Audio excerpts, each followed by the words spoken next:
Bismillahirrahmanirrahim.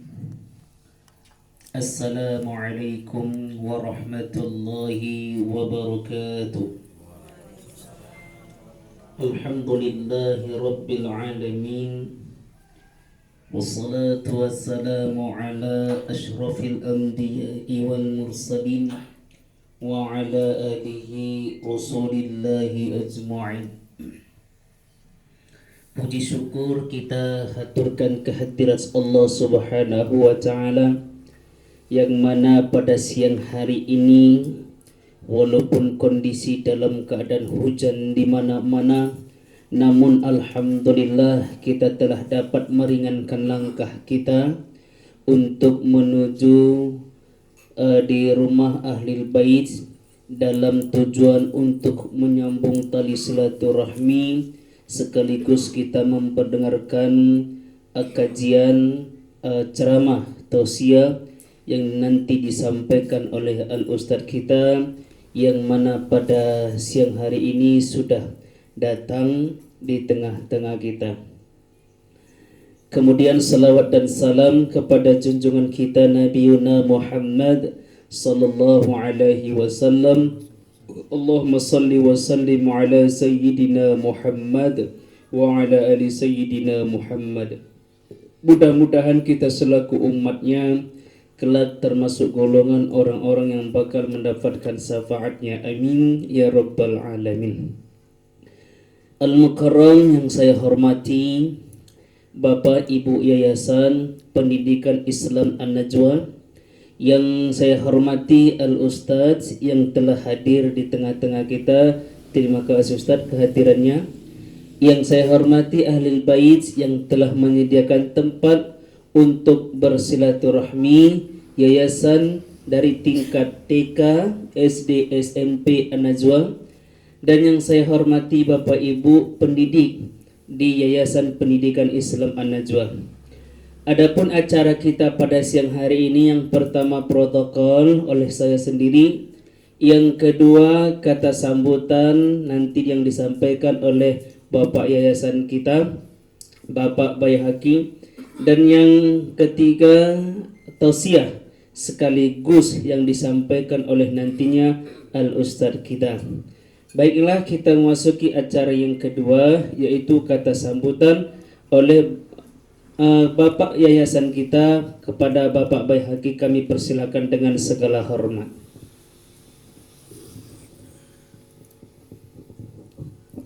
Bismillahirrahmanirrahim. Assalamualaikum warahmatullahi wabarakatuh. Alhamdulillah, bersyukur kita kepada Allah SWT telah memberikan kita kesehatan dan kesempatan untuk hadir dalam rangkaian acara arisan pengajian Yayasan Pendidikan Islam An-Najwa. Selawat dan salam tak lupa pula kita hadiahkan kepada junjungan kita Nabi besar Muhammad sallallahu alaihi wasallam.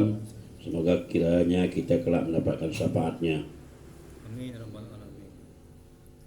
Kami selaku yayasan mengucapkan terima kasih kepada Pak Al-Ustadz yang telah hadir dan mengisi tausiah kita pada hari ini, dan terima kasih kepada Ibu Halimah atau Ibu Nining yang pada hari ini giliran beliau mendapatkan arisan, dan terima kasih kepada seluruh guru-guru yang hadir pada pagi hari ini sambil menunggu guru yang lain hadir ke tempat kita. Untuk mempersingkat waktu, kami selaku Yayasan Pendidikan Islam An-Najwa, mari sama-sama kita tingkatkan kinerja kita. Kita tingkatkan disiplin waktu hadir, kita tingkatkan kinerja mengajar kita tingkatkan upaya dan usaha kita untuk kiranya menjadi pendidik atau guru yang bermartabat, yang berpendidikan, yang luas pengetahuan, yang bertutur kata yang baik, akhlakul karimah, bukan saja di sekolah tetapi di rumah masing-masing, menjadi contoh dan suri teladan bagi manusia yang lain. Supaya kiranya para guru-guru semua mempersiapkan diri untuk dapat memberikan pelajaran yang terbaik, menjadi contoh guru yang terbaik di antara guru-guru yang terbaik, Untuk itu kami selaku yayasan akan memberikan perhatian yang besar kepada guru-guru tersebut. Untuk itu mari kita siapkan semua perangkat-perangkat kerjanya, perangkat-perangkatnya, supaya nanti ada tinjauan-tinjauan dari pengawas TK, SD, SMP untuk meninjau kesiapan guru-guru dalam persiapan pembelajaran di kelas atau di lokal, persiapan absensi murid, persiapan buku catatan kelas, persiapan absen dan kebersihan lokal, kebersihan lingkungan sekolah, kebersihan seluruhnya kita bekerja sama. Jadi walaupun sudah ada tukang bersihnya, tukang sapunya, tetapi kita semua bergerak, guru-guru berusaha memperhatikan murid untuk kiranya dapat membuang sampah pada tempatnya, karena kita telah menyediakan tempat-tempat sampah. Dan kita juga berusaha memberikan contoh yang terbaik bagi murid-murid kita selaku seorang guru, bagaimana dalam lokal, bagaimana di luar lokal, bagaimana di kantor dan pembelajaran kita. Jadi kami harapkan kepada seluruh guru dari TK, SD dan SMP dapat bekerja sama-sama bekerja untuk memajukan sekolah atau yayasan. Karena sesungguhnya yayasan ini tergantung daripada murid yang bersekolah ke kita. Kalau banyak muridnya tentu gajinya akan kita tingkatkan. Kalau murid kita sedikit tentunya gaji lama akan kita tetapkan. Untuk itu kami sangat mengharapkan sekali kepada seluruh guru-guru dapat memajukan sekolah. Pada seluruh guru-guru bergerak. Karena kita sedikit terlambat, maka kita akan ke belakang. Maka kami harapkan kepada seluruh guru partisipasinya di tengah-tengah masyarakat, kerjasamanya, hubungan harmonis bersama masyarakat, tentu mereka akan senang kepada kita. Karena sesungguhnya murid itu akan mengadu kepada orang tuanya, dan contoh murid di jalanan akan menjadi perhatian masyarakat untuk masukkan anaknya ke sekolah kita. Maka jadilah kita pelayan bila orang tua murid datang, sebagaimana pelayan tak kala kita masuki bank Sumut, bank RI, bagaimana mereka sopan dan santun menerima kita sebagai nasabahnya. Begitulah kita contoh kepada orang-orang tua murid yang datang ke sekolah kita dalam rangka membayar uang sekolah, menitipkan bontot makanan, bagaimana senyum kita, sapa kita, menyambut mereka dengan hormat, dengan kasih sayang, dengan persaudaraan. Dengan begitu insya Allah sekolah kita akan semakin banyak muridnya dan semakin disenangi oleh para masyarakat. Karena kita harus bersaing dengan sekolah-sekolah yang lebih maju, yang lebih modern, yang lebih hebat lagi. Tetapi kalau akhlakul karimah gurunya baik, penyambutan orang tua datang baik, sopan santun kita, insya Allah Allah akan memudahkan kita mendapatkan murid. Lebih-lebih lagi kita akan sebentar lagi memberikan raport dan kita berlibur. Di saat-saat libur itulah kita menyusun konsep di rumah masing-masing untuk kiranya bagaimana usaha dan kita mendapatkan murid yang banyak. Bapak Ibu semua yang kami hormati, kami sayangi, jangan terfokus kepada boya-boya kesana kemari. Itu tercantum, ternampak, terlihat jelas bahwasanya pada diri kita itu tidak ada keterbelakangan kepada sekolah yayasan. Tidak nampak bagaimana dia berpikir untuk mengusahakan murid untuk datang. Jadi dengan adanya kegiatan guru-guru yang berpergian ke sana kemari, diposting di WA dan sebagainya, nampak mereka nampaknya hanya menyelesaikan tugasnya, habis itu habis. Jadi mereka gembira, bahagia, ke sana kemari, tidak memikirkan bagaimana kelanjutan murid kita yang akan datang. Nampak di situ terlihat jelas. Tapi kami mengharapkan kemana saja berangkat silakan, karena kita juga memikirkan masa depan sekolah kita berikutnya. Dengan kerjasama yang baik, sama-sama bekerja, sama-sama bertanggung jawab, insya Allah kita akan semakin maju. Kemudian kami mengucapkan selamat bagi yang lulus ujian PPK dan semoga menjadi guru yang terbaik di luar nanti kelak. Anggaplah sekolah kita menjadi suatu pengalaman dan menjadi ilmu untuk kita nanti mengajar di sekolah yang lain. Kami mengucapkan selamat, dan bagi yang belum lulus kami ucapkan selamat juga untuk kembali mengajar di An-Najwa, supaya kita tetap menyambung silaturahmi. Pokoknya kami ucapkan selamat dua-dua, yang lulus selamat, yang nggak lulus selamat, supaya tahun depan bisa kita mendaftar lagi. Amin amin ya rabbal alamin. Bila kurang mohon diperbanyak maaf. Wabillahi taufiq wal hidayah. Assalamualaikum warahmatullahi wabarakatuh. Waalaikumsalam.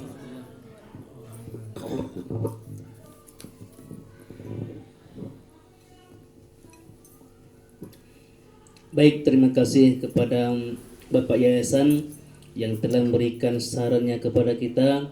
Mudah-mudahan apa yang disampaikan beliau bermanfaat bagi kita semua. Amin ya rabbal alamin. Selanjutnya tausiah sekaligus nanti doa yang disampaikan oleh Al-Ustaz kita. Kepada Al-Ustaz kami persilahkan dengan segala hormat.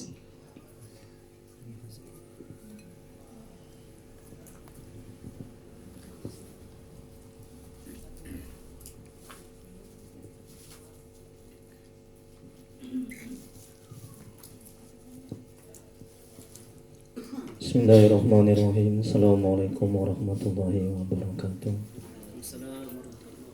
Alhamdulillahirabbil alamin wa bihi nasta'in ala umuri dunya waddin. Asyhadu an la ilaha illallah wahdahu la syarika lah wa asyhadu anna Muhammadan abduhu wa rasuluh. Allahumma shalli wa sallim wa barik ala sayyidina Muhammad abdika wa rasulika nabiyil ummi wa ala alihi wa sahbihi ajma'in. Rabbi shrah li sadri wa yassir li amri wa'udatan min lisani yafqahu qawli. Rabbana zidna ilma warzuqna fahma waj'alna minas sholihin. Ya Allah ya Rabb yang Maha Menatap, ampuni ya Allah dosa kedua orang tua kami. Ampuni ya Allah dosa kami ya Rabb. Ya Allah, mudahkan kami mencari ilmu, mudahkan kami mempelajari ilmu, mudahkan kami ya Allah memahami ilmu dan mengamalkannya. Ya Allah, berkahi majelis ini, berkahi rumah kami ya Rabb. Amin ya rabbal alamin. Mari kita mulai pengajian pada hari ini dengan bacakan ummul kitab. Adapun pahalanya kita hadiahkan untuk Nabi Muhammad SAW, keluarga dan sahabat-sahabatnya. Kemudian untuk para tabi'in, tabi'ut tabi'in, untuk Syekh Abdul Qadir Al-Jailani, untuk kedua orang tua kita, guru-guru kita, serta untuk kaum muslimin dan muslimat pada umumnya. Dan tak lupa untuk niat kita masing-masing. Al-Fatihah. A'udzu billahi minasy syaithanir rajim. Bismillahirrahmanirrahim. Alhamdulillahi rabbil alamin. Ar-Rahmanir Rahim. Maliki yaumiddin. Iyyaka na'budu wa iyyaka nasta'in. Ihdinas siratal mustaqim. صراط الذين أنعمت عليهم غير المغضوب عليهم ولا الضالين آمين. Ilaihi anta maksudi wa ridhoka matlubi ya Allah. Kau yang kami tuju, keridhoanmu yang kami cari. Bapak, Ibu yang dirahmati oleh Allah Subhanahu wa taala. Judul kaji kita hari ini adalah membentuk keluarga sakinah. Sakinah yaitu ketentraman, mawaddah cinta, dan warohmah kasih sayang. Jadi sebelum kita masuk ke kajian, saya ingin menjelaskan dulu agar kita termotivasi untuk terus silaturahim ya. Yaitu manfaat arisan silaturahim ya. Yang pertama, Allah ridho dan mendapat pahala. Jadi silaturahim ini adalah perintah Allah dalam Al-Quran. Ini perintah Nabi. Jadi dosa besar bagi orang yang memutuskan tali silaturahim. Ya, Allah murka, Allah melaknat orang yang memutuskan tali silaturahim. Nah, jadi kalau kita sambung tali silaturahim itu Allah ridho. Apa arti Allah ridho? Allah suka, Allah menerima, Allah melihat. Nah, Allah memberikan ganjaran-ganjaran kepada kita.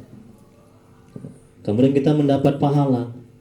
Nah, jadi besar pahalanya kalau kita menyambung tali silaturahim. Ya.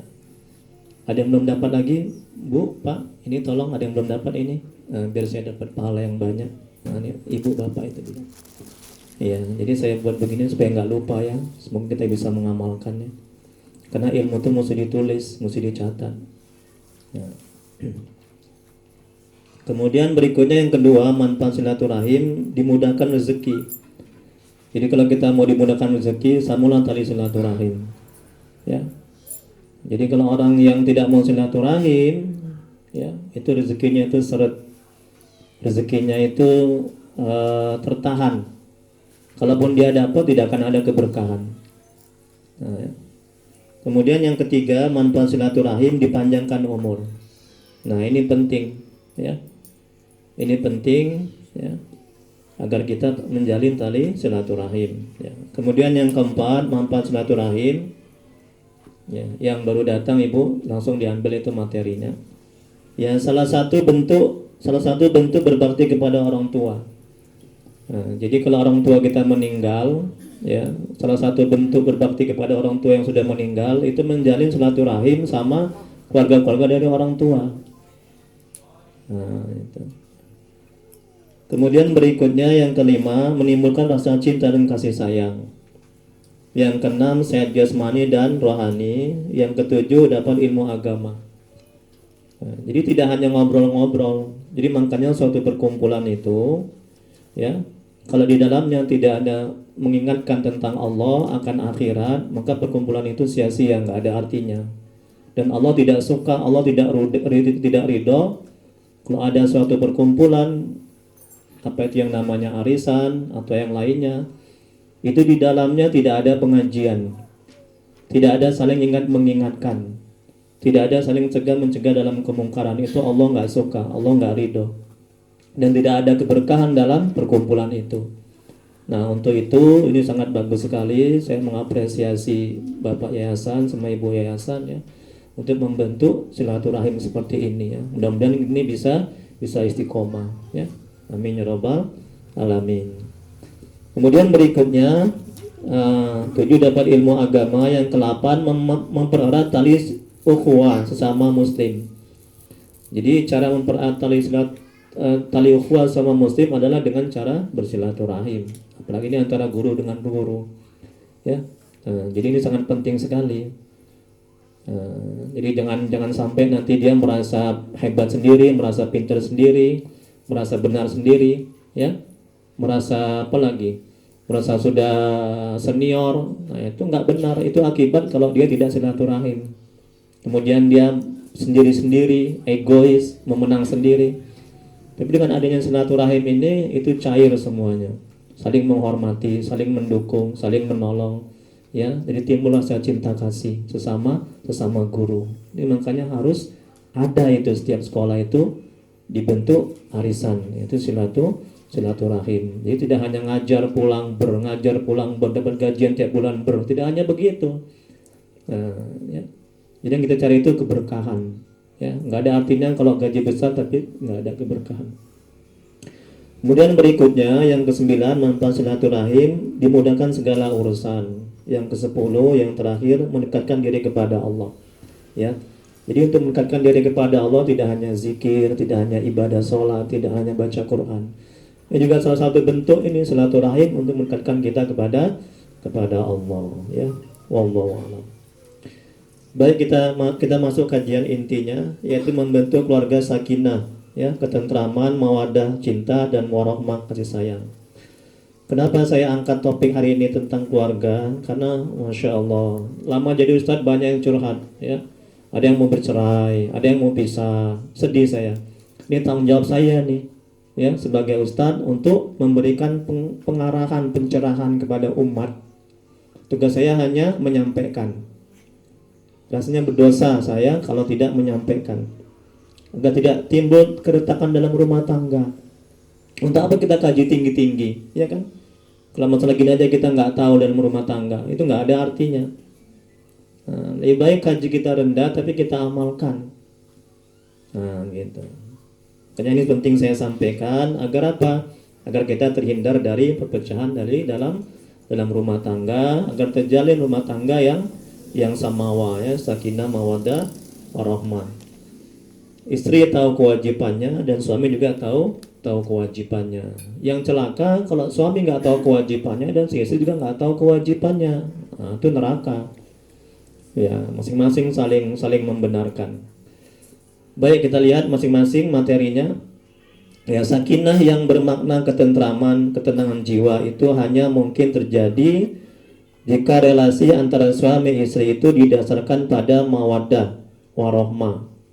Mawaddah adalah cinta yang memberi manfaat kepada pihak yang mencintai. Mawaddah itu penting, tapi tidak cukup. Maka mawaddah sejak awal mesti disertai dengan rahmah. Nah, jadi cinta aja nggak cukup, harus kasih sayang. Dan rahmah adalah cinta yang memberikan manfaat pada pihak yang dicintai. Kemudian agar terbentuk keluarga sakinah, mawaddah warahmah, suami istri harus tahu kewajiban masing-masing. Nah, ini tolong dipahami dan diamalkan, ya. Agar tidak terjadi percekcokan, pertengkaran, ya. Nah, saling bermusuhan, saling boikot, ya, saling menzalimi, saling menyakiti, ya, karena nggak tahu hak dan kewajibannya. Ya, ini juga untuk saya. Ya. Yang pertama, istri. Kewajiban suami terhadap istri, ya, istri berhak memperoleh mas kawin, nafkah dan pendidikan ilmu agama. Nah, firman Allah dalam Al-Quran surat An-Nisa ayat 4, dan berikanlah mas kawin mahar kepada perempuan yang kamu nikahi sebagai pemberian yang penuh kerelaan. Kemudian dalam ayat yang lain, Quran Surah Al-Baqarah ayat 233, dan kewajiban bapak memberi makan dan pakaian kepada para ibu dengan cara yang ma'ruf. Jadi mas kawin, ya, nafkah dan pendidikan. Nah, jadi salah satu kewajiban suami terhadap istri adalah memberi mas kawin, makan. Jadi zalim suami kalau tidak diberikan makan seorang istri. Kemudian pendidikan, zalim berdosa suami kalau dia tidak mendidik. Dia harus mendidik istrinya di dalam rumah tangga, ya. Kalau suaminya nggak ngerti ilmu agama, dia panggil seorang ustadz ke dalam rumah tangga itu, dia bayar ustadz itu. Kalau misalnya suami tidak sanggup untuk membayar ustadz, maka diajaklah si istri ke masjid-masjid mendengarkan ceramah-ceramah. Jadi kewajiban suami mendidik ilmu agama kepada istri. Nah, jadi berdosa suami kalau dia tidak mendidik ilmu agama. Nah, ya, makanya suami harus ngerti ilmu agama. Kemudian hadis Nabi Rasulullah SAW bersabda, kembalilah ke istrimu, tinggallah di tengah-tengah mereka, ajarkan mereka dan perintahkanlah mereka. Kemudian yang kedua, menggauli istri secara baik dan adil. Jadi jangan jolim, jangan tentang kita sebagai suami kita mau seenaknya aja, ya, merasa benar aja, nah, merasa hebat aja, tentang kita yang cari makan. Nah, itu tidak benar. Nah, dalilnya Quran surat An-Nisa ayat 19, dan bergaulah dengan mereka secara patut. Nah, ini perintah Allah. Tidak boleh kita semena-mena. Banyak yang curhat sama saya, Ustadz, saya sering dipukuli sama suami saya. Wah, haram hukumnya itu. Saya sering disakiti, Ustadz, haram hukumnya itu. Nah, ini penting, ini kita saling mengingatkan, ya. Kemudian bila kamu tidak menyukai mereka, pada istri bersabarlah, karena mungkin kamu tidak menyukai sesuatu padahal Allah menjadikan padanya kebaikan yang banyak. Nah, ini manajemen hatinya, Bu. Ini ada kajian fikihnya, ada kajian manajemen hatinya, ada kajian tasawufnya ini. Kaji kita ini. Jadi campur. Nah, jadi perhatikan Bu manajemen hatinya, ya Pak ya. Ini terutama untuk Bapak. Ini kata Allah, ketika ada sifat istri kita yang tidak baik, jangan hati akal pikiran kita terfokus kepada satu sifat yang tidak baik itu.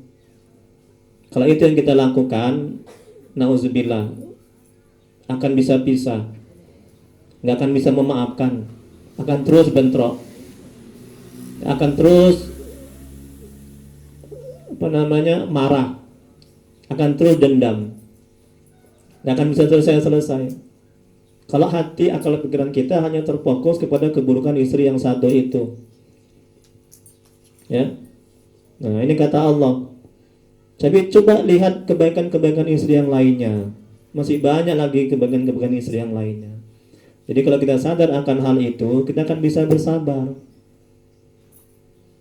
Nah, kita nggak akan dendam, kita akan bisa memaafkan. Jadi timbulkan kesadaran dalam hati seperti itu. Nah ini untuk bagi para suami, ya. Ini kewajiban suami. Kemudian yang ketiga, menjaga istri dan dari perbuatan dosa. Dalilnya Quran surat At-Tahrim ayat 6. Hai orang-orang yang beriman, peliharalah dirimu dan keluargamu dari api neraka. Ini kewajiban suami nih, ya. Yang bahan bakarnya adalah manusia dan batu. Penjaganya malaikat-malaikat yang kasar, karena tidak keras dan tidak mendurhakai Allah terhadap apa yang diperintahkannya kepada mereka, dan selalu mengerjakan apa yang diperintahkan. Jadi kalau misalnya istri nggak pakai jilbab misalnya, ya, harus diperintahkan itu, harus disuruh, itu kewajiban suami itu. Nah, jangan dibiarkan seperti itu aja, ya. Jadi menjaga istri dari perbuatan dosa. Kemudian yang keempat, memberikan rasa tenang, cinta dan kasih sayang. Dalilnya Quran surat Ar-Rum ayat 21. Dan di antara tanda-tanda kebesarannya ialah dia menciptakan pasangan-pasangan untukmu dari jenismu sendiri, agar kamu cenderung dan merasa tentram kepadanya. Dan dia menjadikan di antaramu rasa kasih dan sayang.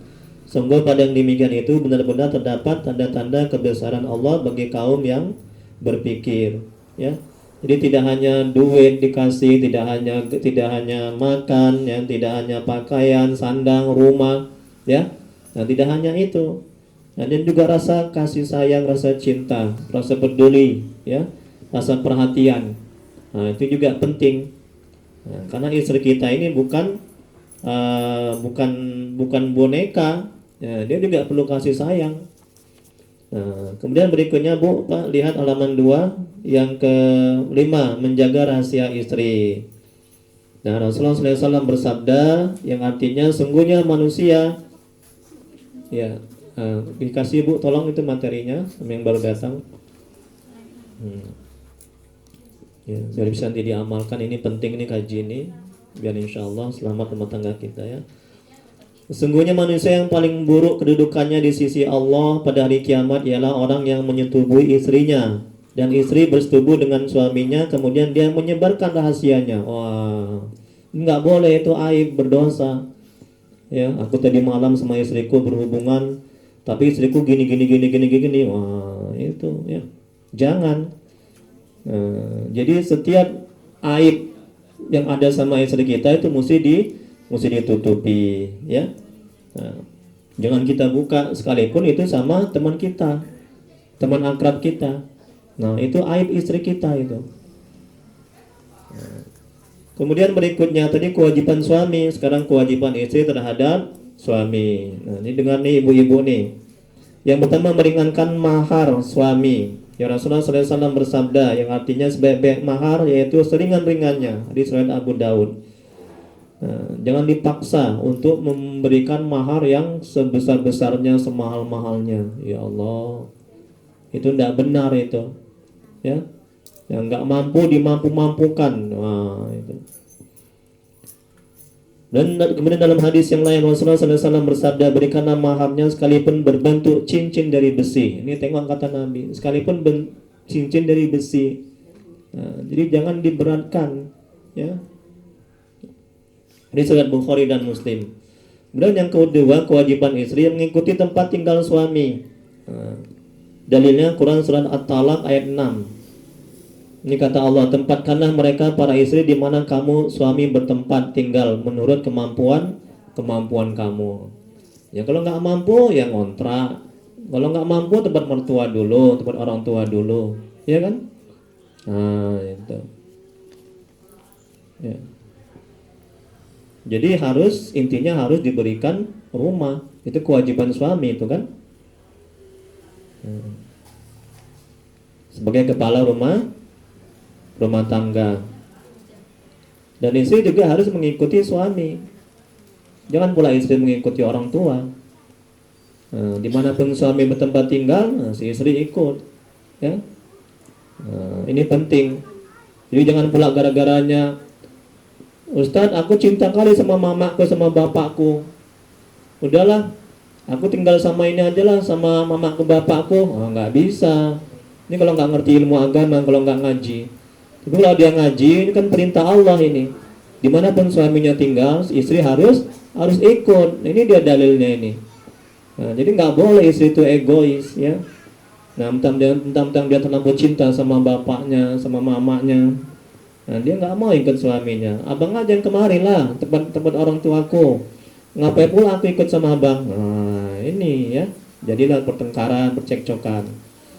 Nah, jadi jemaah-jemaah saya itu yang curhat ini begitu, ya, karena nggak belajar ilmu agama, akhirnya, nah itu. Kemudian berikutnya, yang ke berapa Bu? Keempat. Nah, Ibu nggak nyimak ya. Yang ketiga ya. Yang ketiga, menaati suami. Ini kewajiban istri.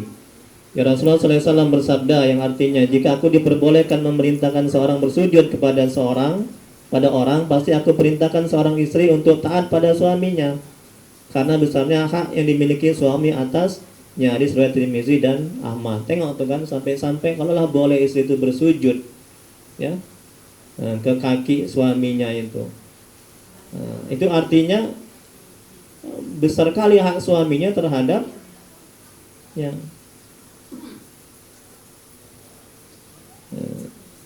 Jadi menaati suami. Apapun yang diperintahkan suami harus ikut sepanjang itu tidak bertentangan dengan agama, ya. Tapi kalau misalnya suaminya bilang, "Dek, kamu Dek udah banyak kali sholatnya hari ini, udahlah berhenti aja lah dulu." Itu wajib kita untuk tidak ikut. Kalau itu bertentangan dengan agama, ya, dengan hukum Allah. Jadi sepanjang perintahnya itu tidak bertentangan dengan agama,